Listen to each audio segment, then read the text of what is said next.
Vamos lá. A primeira pergunta realmente é como você conheceu a igreja e se converteu, basicamente isso.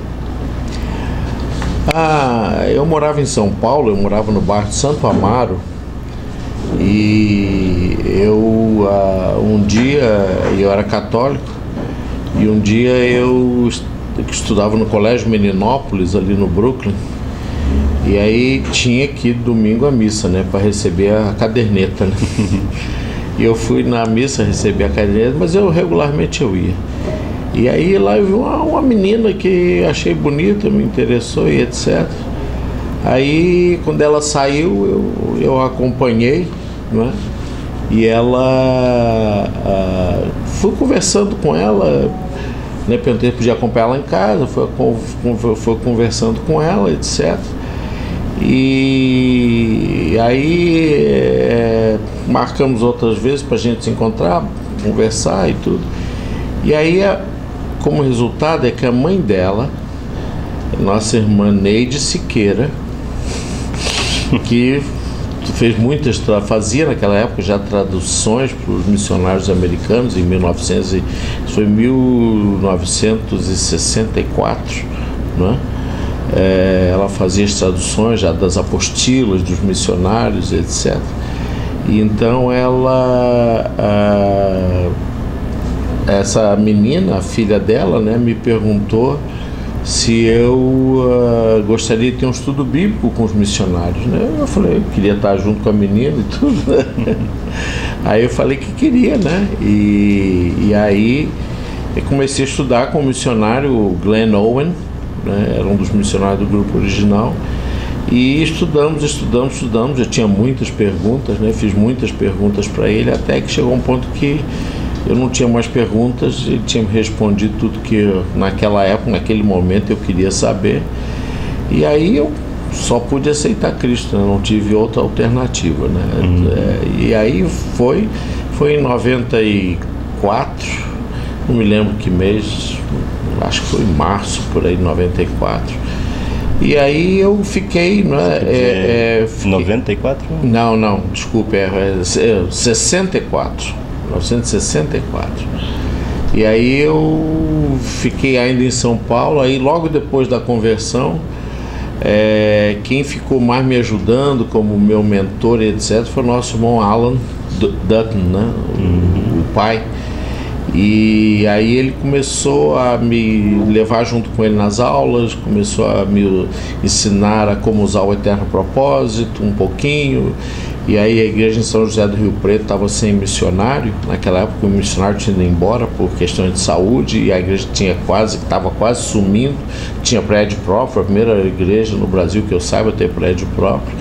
Aí o Alan perguntou, você não quer ir ajudar lá? Nós vamos viajar lá 2 vezes por mês, pelo menos fim de semana. Eu tinha meu emprego, eu trabalhava naquela época na extinta Rádio Piratininga, não é? Que a igreja comprou, e eu trabalhava na rede Piratininga.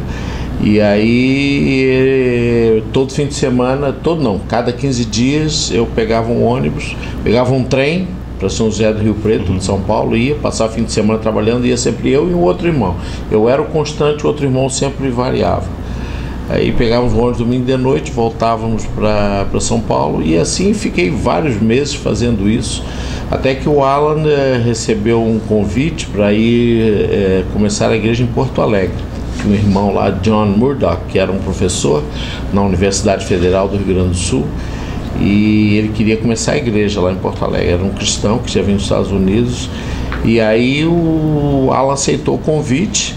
Ele foi junto com outro missionário, um uruguaio, com a esposa e a filha, e aí eu era o segundo na lista para ir como missionário vocacional, porque era um emprego lá que havia junto a esse irmão, o Murdoch, né, para trabalhar lá como secretário dos professores americanos, como secretário bilíngue. E só que aí eu era o segundo, eu não era o primeiro, né? Tinha um outro mais velho, mais experiente que eu, Ele foi, não deu certo, sentiu muita saudade, não se adaptou, voltou para São Paulo, aí eu fui, né?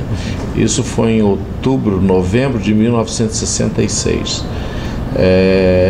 66, acho que foi. E aí o Alan ainda estava nos Estados Unidos, aí eu cheguei, fiquei em Porto Alegre esperando ele. E aí ele chegou no começo de 67 e começou o trabalho com a igreja, eu ajudando, né? Eu tinha um emprego, ajudava com jovens, etc., que ele ia formando. Aprendi muito a evangelizar, né? E a trabalhar junto com ele. O Alan foi um grande mentor, né? E depois, aí fiquei lá, me casei lá, tive filha lá, e depois de 10 anos em Porto Alegre, em 1976, estava na hora do Alan queria voltar para o sul, né? Queria subir, não voltar, ele já estava no sul, extremo sul, né? Ele queria voltar para São Paulo, para a fazenda da Maria, lá dos pais dela, do pai dela.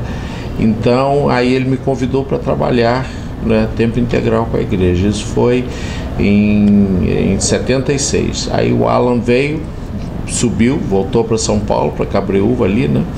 E eu fiquei em Porto Alegre, onde trabalhei mais 6 anos como o pregador, missionário lá com a congregação mais antiga. Começamos 2 ou 3 outras congregações, né? Que ainda existem hoje, Viamão, Teresópolis. Tentamos fazer alguns trabalhos no interior, mas por falta de gente não pudemos dar continuidade. Tem um até hoje, na cidade de São Gabriel, no interior, que nós começamos naquela época. E aí, em 1982, aí eu já estava 16 anos em Porto Alegre. Eu falei, está na hora de reassumir minha missão, meu trabalho de missionário. Não sou pregador, né? Se precisar eu sou, né? Mas eu gosto da missão, né? Aí acertei com a minha congregação que me sustentava, né, de ir para Itu, para a cidade de Itu. Aí vim para a cidade de Itu em 1982, me mudei para lá com minha família e começamos a igreja, né? E lá pelo ano de 1984, creio, por aí, o Alan, que estava naquela época trabalhando com a igreja em Jundiaí, junto com o nosso irmão Walter Kreidel, veio mais definitivamente para Itu ajudar a obra, né, que estava crescendo. E aí eu fiquei, né, trabalhando em Itu até 1900. O nosso plano era cada 6 anos eu ia estabelecer uma igreja num local, e depois que a igreja estivesse estabelecida eu ia para outro local, né? Então fiquei de 82 a 88 em Itu. A igreja ficou estabelecida com um prédio próprio, com uma boa liderança, com uma igreja financeiramente estável, sustentando seu próprio pregador.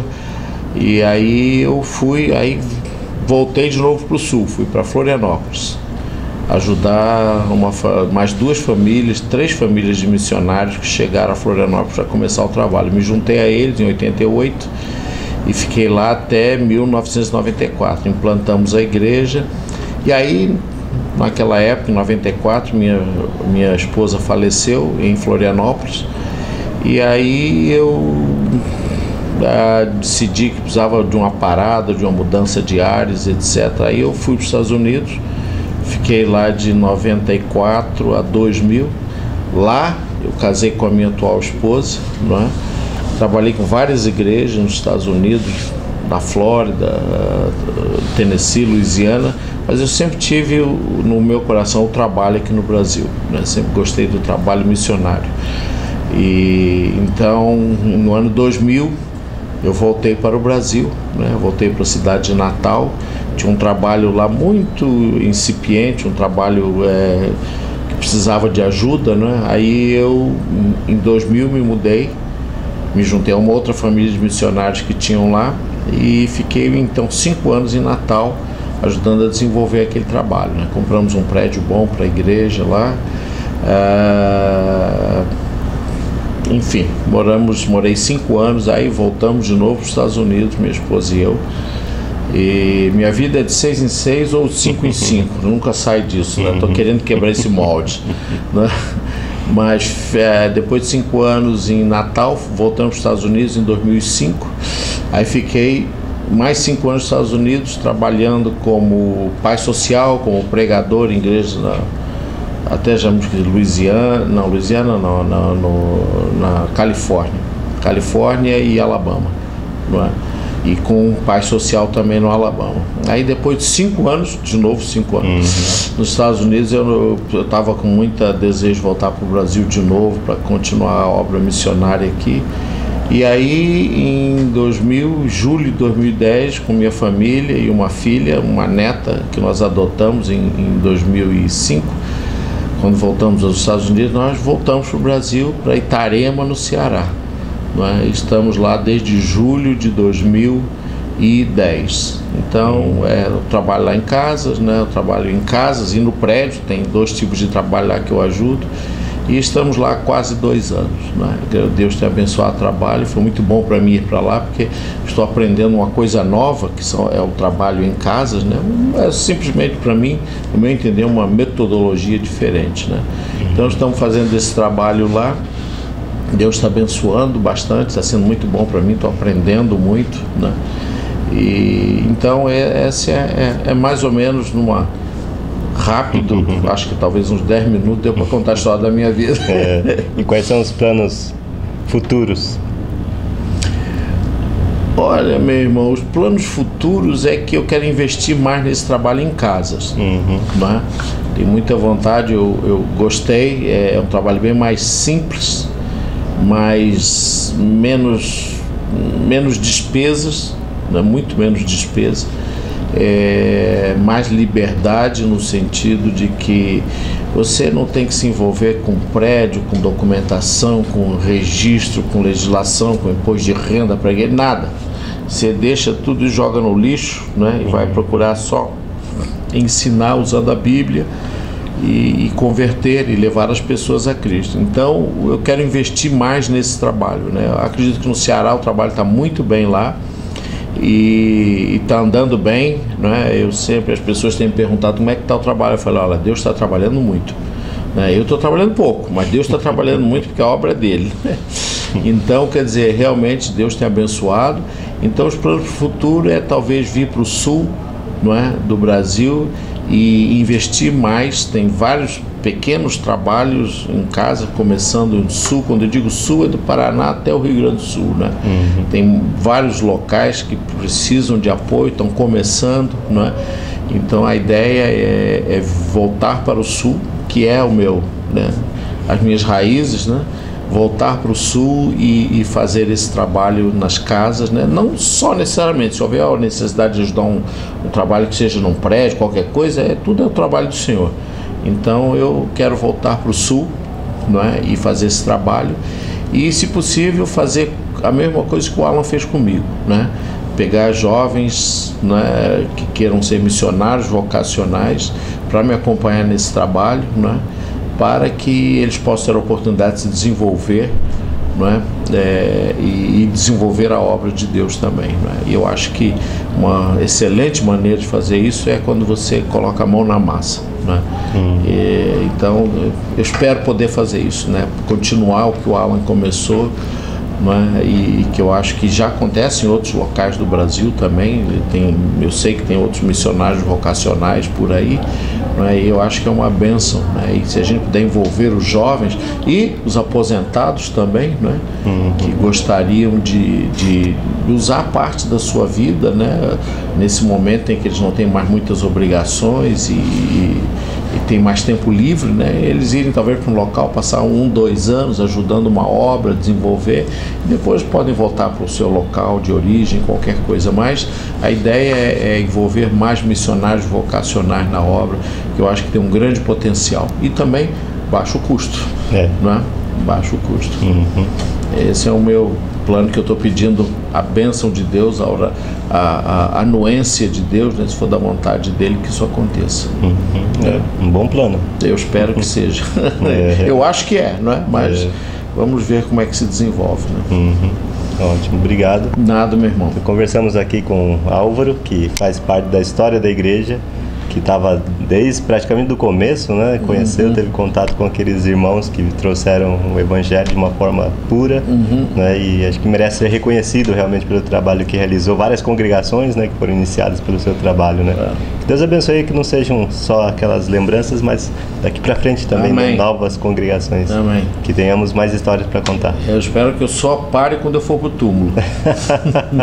Pelo jeito que o seu ritmo parece que vai ser assim. Amém, amém, amém, meu irmão. Deus abençoe e continue abençoando nas próximas obras e trabalhos que você Muito obrigado, realizar. meu irmão. Deus abençoe o trabalho de vocês também.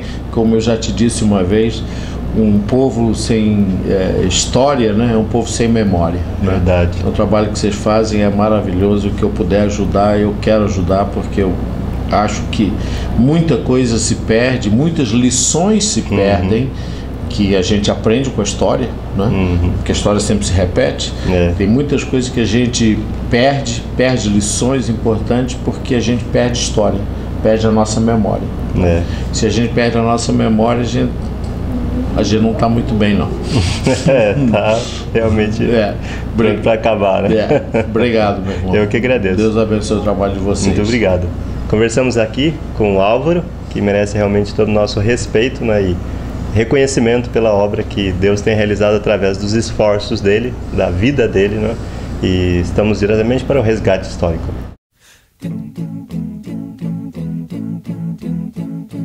Hear the bells ringing, they're singing that you can be born again.